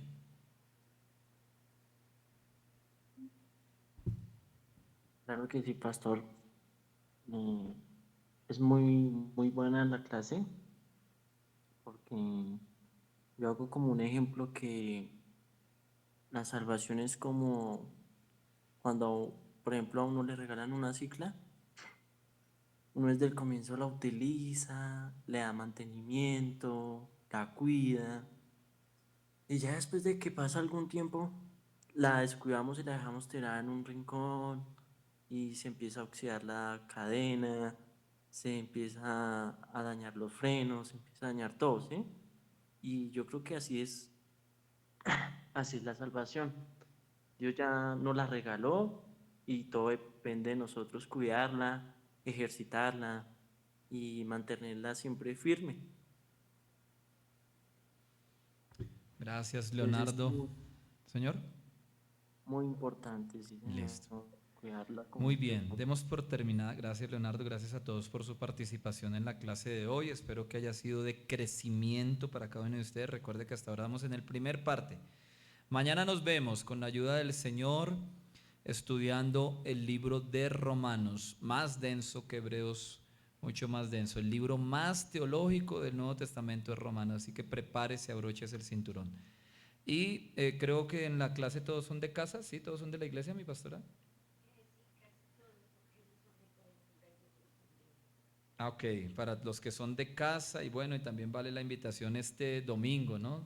Estamos celebrando el aniversario número 8 de Verdad y Vida, así que ojalá no falte ninguno y podamos traer la mayor cantidad de invitados. Será un tiempo muy especial en la presencia del Señor. Dios los bendiga, Dios los guarde, Dios los proteja. Señor, te damos gracias por este tiempo, por esta oportunidad. Bendigo las personas que hoy pudieron tomar su clase desde la distancia. a través de la plataforma electrónica. Señor, gracias por las hermanas que hoy pudieron estar acá, también siendo partícipes de esta clase. En el nombre de Jesús, ahora que salimos para nuestros hogares, guárdanos, protégenos y envía a tus ángeles, servidores, acampando alrededor de nosotros y cuidándonos. En el nombre de Jesús, amén y amén. Dios los bendiga, un abrazo.